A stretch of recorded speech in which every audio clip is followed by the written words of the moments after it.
नमस्कार दोस्तों। जय हिंद, जय भारत, जय जय गरवी गुजरात। आज एक फिर नया वीडियो लेके आ गया हूं और ये वीडियो है कि CBG production from Napier grass. तो ये वीडियो बताएगा कि हम जो है नेपियर ग्रास से कैसे सीबीजी प्रोडक्शन कर सकते हैं। काफी लोगों के सवाल रहते हैं और काफी लोगों को कंफ्यूजन रहता है कि नेपियर ग्रास जो है क्या ये वायबल ऑप्शन है कि नहीं, और नेपियर ग्रास के अलावा हम किस किस चीजों से बायोगैस कर सकते हैं। लेकिन ज्यादा लोगों की पसंद क्यों नेपियर ग्रास रहती है, आइए यहाँ पे समझते हैं स्टेप बाय स्टेप।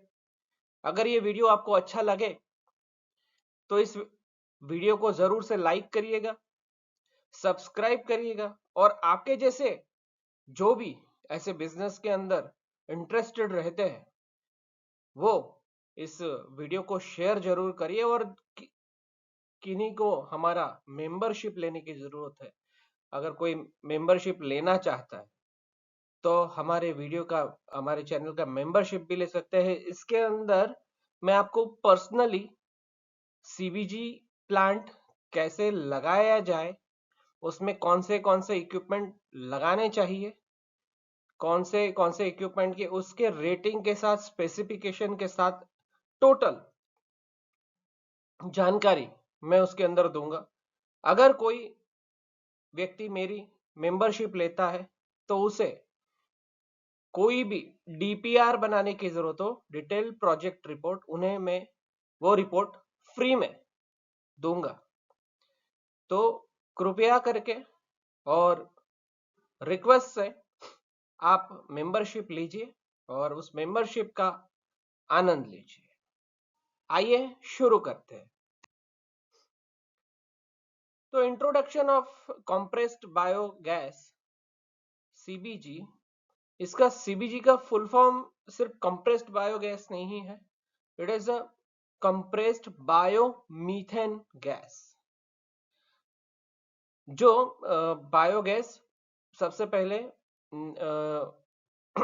बायोडिग्रेडेबल तरीके से बनाया जाता है, उससे हम बायोगैस कहते हैं। और उससे ही निकाला गया हुआ, प्योरीफाई किया हुआ वर्जन को हम लोग सीबीजी कहते हैं, जो नॉर्मली मोर देन 90% प्योर होता है, जिसके अंदर CH4 जो मीथेन का कंटेंट होता है वो 90% से ज्यादा होता है।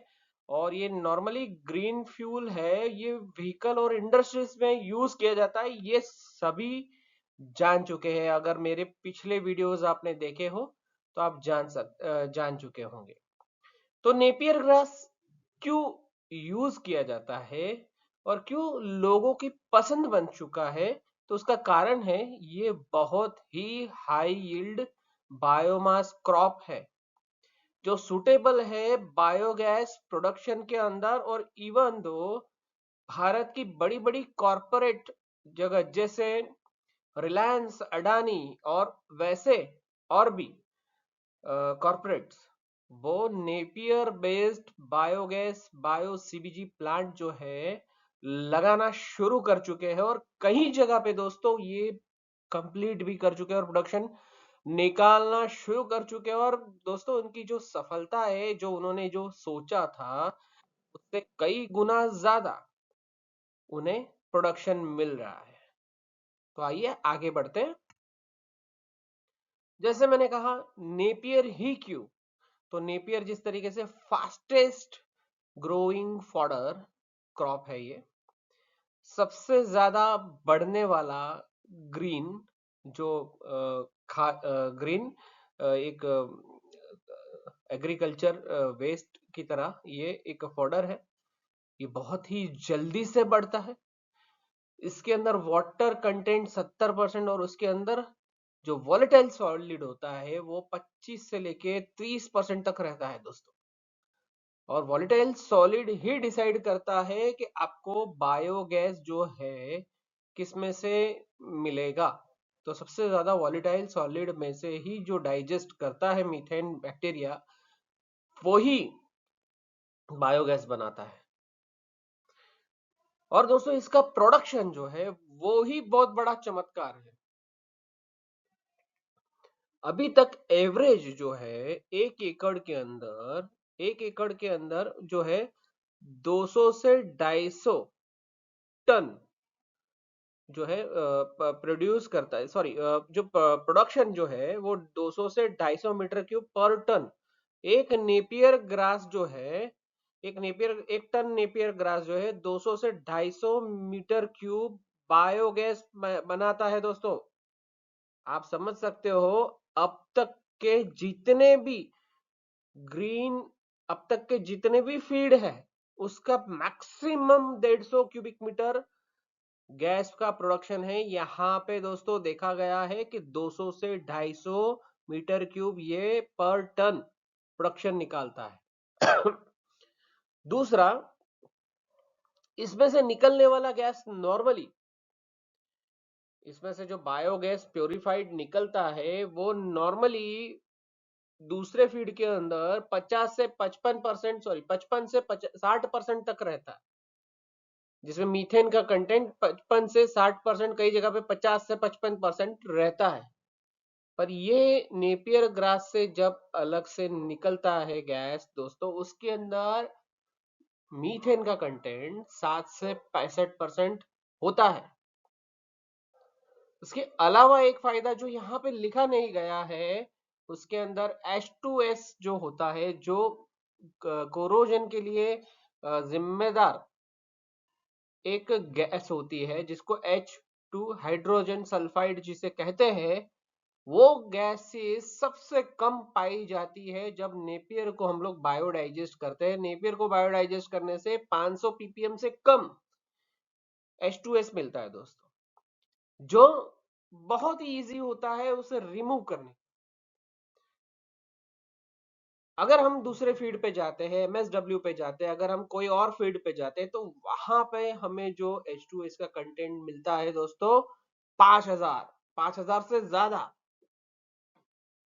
तो यहाँ पे नेपियर ग्रास जो है वो प्लस होता है। यहाँ पे एक और चीज नहीं लिखी है कि प्रति एकड़ भारत के अंदर एवरेज नेपियर ग्रास उगाया जा सकता है 300 से 400 टन पर एकड़। और ये मैं गारंटी के साथ आपको विथ प्रूफ दे सकता हूं।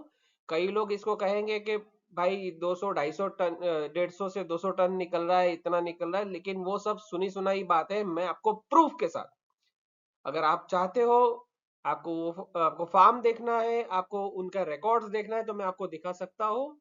आपको मैंने जो कहा उससे ज्यादा। अब मैं आपको और एक चौंकाने वाली बात कहूंगा।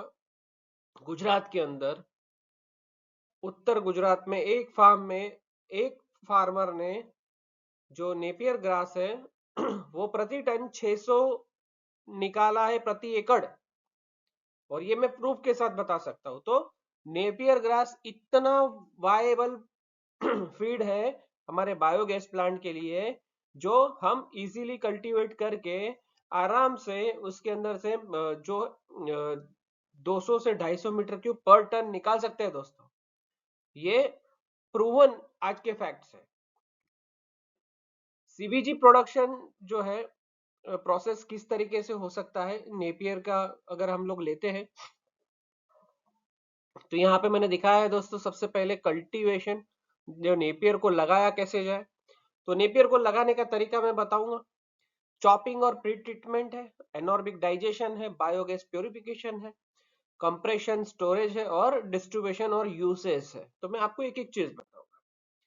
तो यहाँ पे सबसे पहले हमें नेपियर ग्रास का कल्टीवेशन करना होगा। तो कल्टीवेशन में देख सकते हैं दोस्तों, बाजार में से हमें इस तरीके से सुपर नेपियर के जो है स्टिक्स जो है हमें मिल जाएंगे। और हमें हमारे हार्वेस्टर के साइज के, आप यहाँ पे देख सकते हो हमारा हार्वेस्टर जो है उसके बीच में जो गैप है, यहाँ पे रेड मार्क मैंने किया है, उसके बीच में जितना गैप रहता है उसमें यहाँ पे ये जो गड्ढा है और ये गड्ढा, उसका भी जो साइज सेम होना चाहिए, जिससे हमारा जो हार्वेस्टर है उसके बीच में इसी इसी दोनों ये दोनों गड्ढे के बीच में चले और अच्छे से हार्वेस्ट करे। देखिए आप यहाँ पे ये हार्वेस्टर चल रहा है, ये यहाँ पे हार्वेस्टर चल रहा है और ये कलेक्टर है।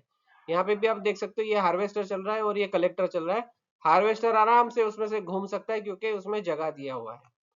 तो इस तरीके से हम लोग सबसे पहले हमें कल्टीवेशन करना होगा। ये कल्टीवेशन आप देख रहे हो धीरे धीरे अपने आप बढ़ेगा। हाइब्रिड नेपियर जो इसका जो इसका जो ये मार्किंग किया हुआ है, उसका जो टाइप है, तो इसमें लिखा है COB-N5। COB-N5 टाइप का जो है वो करेंगे तो हमें मैक्सिमम हाइट 14 फीट तक मिल सकती है। इसके अंदर 90 दिन के अंदर ये आराम से हमारा पहला कट दे सकता है। चॉपिंग और प्री ट्रीटमेंट।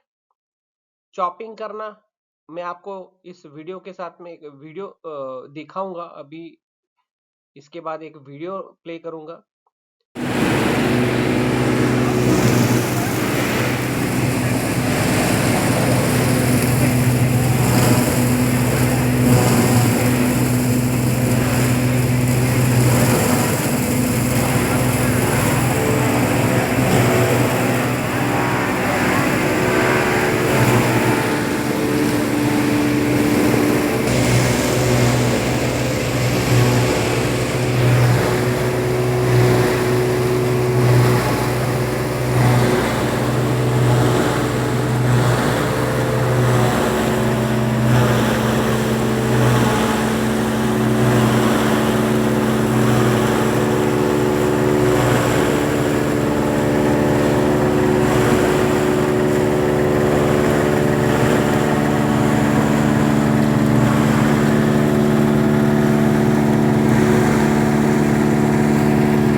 ये वीडियो में जिस तरीके से आपने देखा कि नेपियर ग्रास को चॉपिंग जैसे चटनी बनाया जाता है वैसा चॉपिंग कर दिया जाता है।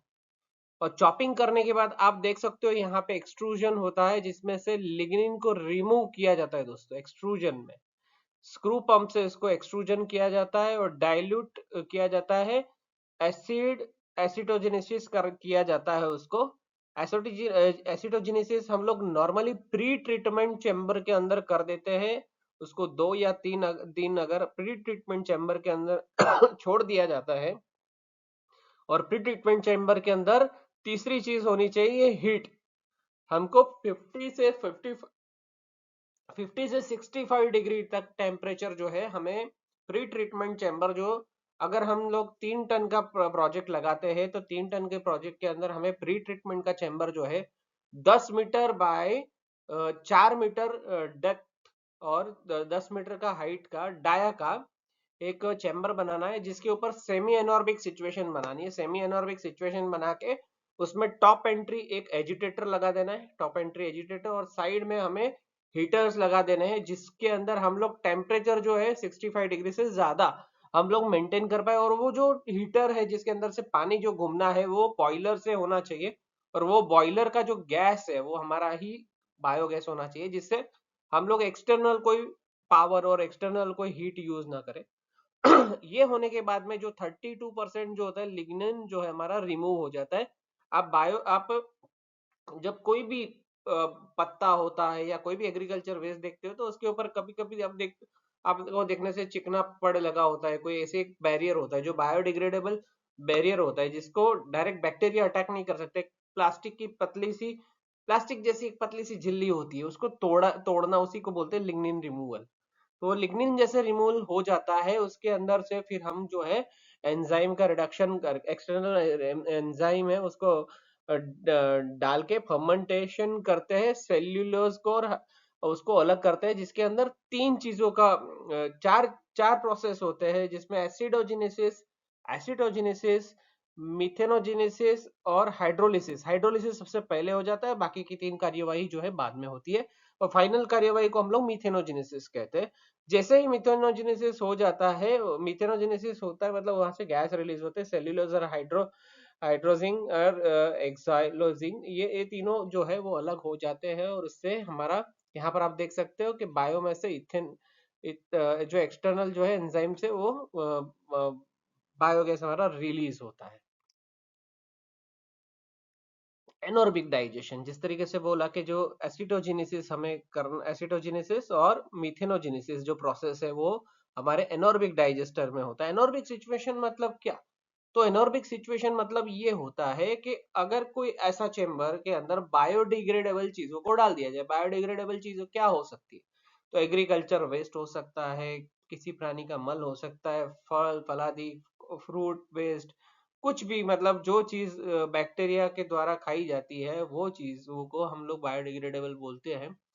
उसको एक ऐसे डाइजेस्टर के अंदर डाल दिया जाए जिसमें एटमॉस्फेयर के जो भी गैसेस है वो एब्सेंस हो, तो वो ऐसी सिचुएशन में उसे डाल दिया जाए, और वैसी सिचुएशन में डालने के बाद में जो उसके जो बैक्टीरिया होता है वो मिथेनोजेनेसिस करते हैं, आप ये देख सकते हो, मिथेनोजेनेसिस करते हैं। और मिथेनोजेनेसिस में जो बैक्टीरिया होते हैं दो प्रकार के होते हैं, एक थर्मोफिलिक, एक मेसोफिलिक।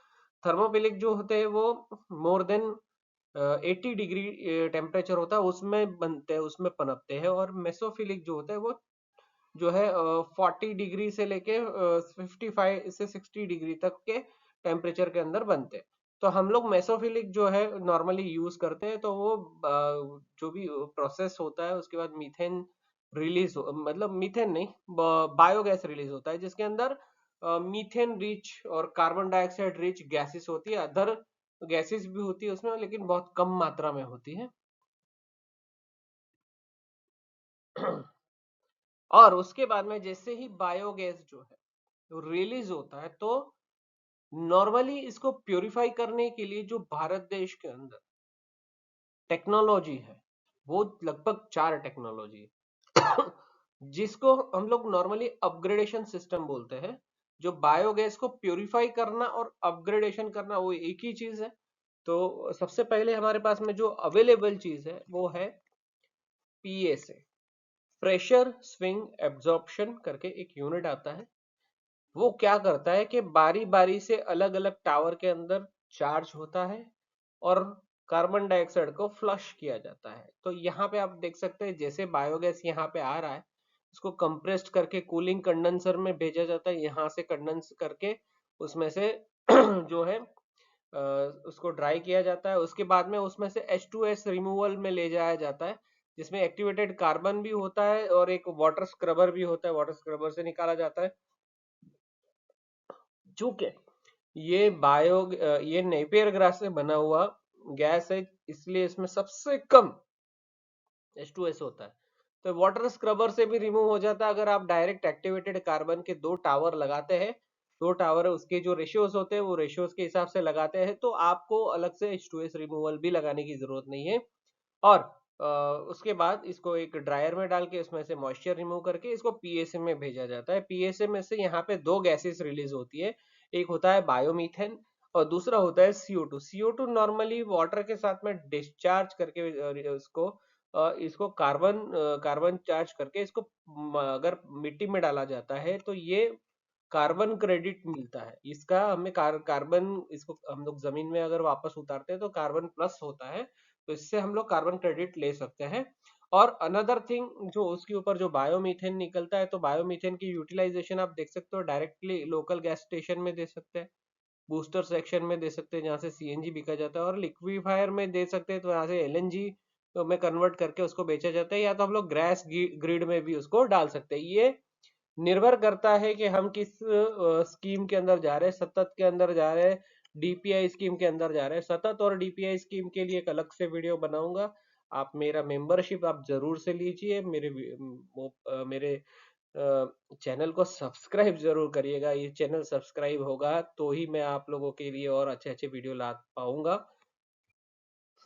दूसरा, बायोगैस प्योरिफिकेशन वाटर स्क्रबिंग से भी हो सकता है दोस्तों, वाटर स्क्रबर से भी ये पोजीशन हो सकता है, लेकिन पीएसए जितना ऑपरेटिंग में सस्ता है और प्राइस ओपेक्स कैपेक्स उसका सस्ता है, पर ओपेक्स उसका सस्ता है, परंतु उसके अंदर मीथेन लॉस के चांसेस ज्यादा रहते हैं। वहां पे आप 10 से 5% तक मीथेन लॉस करते हो, लेकिन जब बायोगैस वाटर प्योरिफिकेशन में आते हो तो यहाँ पे 10 से 5% लॉसेस यहाँ पे भी होते हैं। इसके ओपेक्स, इसका कैपेक्स थोड़ा महंगा है, ओपेक्स थोड़ा ठीक ठाक है, और ये सिस्टम भी है जो प्योरिटी 99% तक ले जाती है, परंतु इसके अंदर जो है मीथेन लॉसेस के चांसेस जो है 10 से 5% तक होते हैं। तो ये एक सिस्टम है जिसको वाटर स्क्रबिंग कहते हैं, इसको भी हम जो है सिस्टम में यूज कर सकते हैं। अगली सिस्टम है बायोगैस प्योरिफिकेशन मेम्ब्रेन बेस्ड। अब ये मेम्ब्रेन बेस्ड जो सिस्टम है ये सबसे बेस्ट सिस्टम अब तक के बायोगैस हिस्ट्री में मिला हुआ है। ये 3 स्टेज बायोगैस अगर मेम्ब्रेन से हम निकालते हैं तो सबसे पहले तो इसकी जो फायदे है इसके जो ऑपरेटिंग कॉस्ट है सबसे कम है। इसको हम लोग जो है इसमें इतना यूजर फ्रेंडली है कि इसको सिर्फ हम अगर इनपुट दे देते हैं तो आउटपुट में सिर्फ हम लोगों को चेक करना होता है और इसके एनालिसिस भी है ऑटोमेटिकली होते रहते हैं और इसको मेंटेन करने के लिए और इसको ऑपरेटिंग के लिए पूरे दिन आदमी रखने की जरूरत नहीं होती, जबकि वाटर स्क्रबर और पीएसए के अंदर हमें 100% मैंडेटरी आदमी रखना जरूर पड़ता है और वो स्किल्ड आदमी होना चाहिए। यहाँ पे वो जरूरत नहीं पड़ती है। ये मेम्ब्रेन बेस्ड में सबसे बड़ा फायदा जो है इसमें जो मीथेन लॉस है 0.25% से भी कम होता है। तो ये लॉन्ग टर्म में आपको बहुत बड़ा फायदा देने जाता है मित्रों। मान लो आपका 10% किसी और सिस्टम से हो रहा है तो आप पूरे दिन में अगर 10 टन अगर 5 टन भी अगर गैस बनाते हो बेचते हो तो 5 टन में से अगर आपका 10% जो आपका चला जाता है तो उसके अंदर आप कैलकुलेट कर सकते हो 10 टन इंटू 365 इंटू 70 रुपीज। दोस्तों उतना आपका लॉस जो है ये मेम्ब्रेन सिस्टम बचा सकता है। परंतु इसका जो कैपेक्स है बाकी दोनों सिस्टम से ज्यादा है। तो दोस्तों कहीं पे कुछ कम कहीं पे कुछ ज्यादा, लेकिन किसी न हर एक जगह पे किसी न किसी चीज में किसी में फायदा किसी में नुकसान है दोस्तों। Economic plant viability of CBG plant, economic viability of CBG plant. तो इकोनॉमिक वायबिलिटी कैसे आएगी? तो सबसे पहले अगर इन्वेस्टमेंट अगर आप देखेंगे तो 8 से 5 करोड़ 5 टीपीडी का प्लांट अगर आप डालते हैं तो ये खर्च ये बिना लैंड के और बिना व्हीकल के और बिना ये सिर्फ प्लांट एंड मशीनरीज का है दोस्तों। इसके अलावा भी आपको 4 से 5 करोड़ रुपए दूसरा एडिशनल लगाना पड़ेगा। तो लेकिन जो सीबीजी का यील्ड है 2.5 केजी पर मीटर क्यूब जो है ये मिलता है। पर मीटर क्यूब जो है 2.5 किलो ये बनाता है गैस। सेलिंग प्राइस जो है वो 55 रुपए से 75 रुपए तक है। और आपको पे बैक जो है ये अगर पे बैक अगर आप दे तो 4 से 5 पे बिना सब्सिडी के 4 से 5 साल के अंदर पे बैक आपको ये कर देता है। इसलिए दोस्तों ये एक ऐसा बिजनेस बना है जिसके अंदर आपको प्रोडक्शन की ही चिंता करनी है, आपको सेल्स की चिंता बिल्कुल नहीं करनी, क्योंकि सतत स्कीम और डीपीआई स्कीम के अंदर गवर्नमेंट आपको अश्योर करती है, ओएमसी आपको अश्योर करती है कि आपका प्रोडक्शन हुआ माल जो है वो गवर्नमेंट खरीद ले। उसके अलावा नेपियर ग्रास से निकलता हुआ डिग्रेडेबल मटेरियल जो उसके बाद में जब ये डाइजेस्ट हो जाता है, डाइजेस्टेड मटेरियल होता है, उसको क्या किया जाता है सॉलिड लिक्विड और सेपरेटर से उसको अलग कर दिया जाता है और लिक्विड को अलग कर दिया जाता है और सॉलिड को अलग कर दिया जाता है। जब सॉलिड जो होता है दोस्तों आपको जान के और भी खुशी होगी, और अदर मटेरियल के अंदर अगर आप डिग्रेडेबल मटेरियल जो डाइजेस्टेड मटेरियल उसको आपको फर्टिलाइजर में ही बेचना पड़ेगा जो ज्यादा से ज्यादा 5 रुपए 6 रुपए किलो बिकेगा। लेकिन अगर आप नेपियर का करते हैं और उसके बाद आप अगर उसका बायो पैलेट बनाते हैं, नेपियर भी डाइजेस्ट होने के बाद में भी उसका जो कैल्फिक वैल्यू 2000 से ज्यादा रहता है। आपको मार्केट में अगर बायो पैलेट बेचने हैं तो आपको सिर्फ 3000 उसका मैच करना है। तो आपको पुराने में थोड़ा सा नया नेपियर मिला के थोड़ा नया नेपियर मिला के उसका जो वैल्यू है वो 3000 जो है कैलफिक कर देना है। और मार्केट में दोस्तों 12 से 15 रुपए किलो आपका आराम से बिकेगा। एनटीपीसी खरीदेगा आपसे, कोई भी छोटी मोटी फाउंड्री खरीदेगी आपसे, जो भी बॉयलर चलाता है वो आपसे खरीदेगा, जो फर्नेस चलाता है वो आपसे खरीदेगा। क्योंकि गवर्नमेंट ने 20% minimum usages of biocoal white coal वो मैंडेटरी किया हुआ है। और इसकी वजह से आपको जो है फायदा होने जा रहा है दोस्तों। नेपियर हर तरफ से आपको फायदा है। इसके अलावा नेपियर के लिए भी एक और बात कहना चाहूंगा दोस्तों, अगर आप सीबीजी प्लांट लगाते हैं और किसी भी फार्मर को आप एमओयू करते हैं, आज भारत देश के अंदर 1 एकड़ के अंदर कोई भी किसान 50,000 रुपए से ज्यादा नहीं कमा रहा है दोस्तों। 1 एकड़ में 50,000 रुपए से ज्यादा नहीं कमा रहा है। अगर कोई फार्मर अपने खेत में नेपियर का घास लगाता है और अगर आप सीबीजी प्लांट लगाते हो और उसके साथ एमओयू करते हो 50 पैसे किलो के लिए, तो दोस्तों अगर वो 300 टन उगाएगा तो 1.5 लाख रुपया वो सालाना कमाएगा। नरेंद्र मोदी और सरकार ने मिलके चाहा है कि सरकार किसानों की आय दुगनी की जाए, इसीलिए ऐसे प्रोजेक्ट को लाया गया है।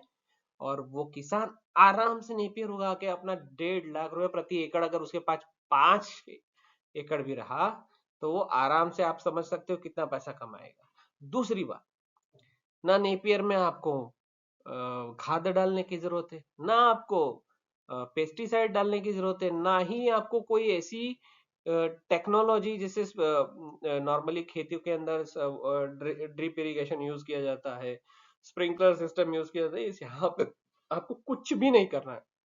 अगर आपको बहुत ज्यादा पानी का कंसर्न है तो आप ड्रिप इरिगेशन वहां पे लगा सकते हैं 1 टाइम।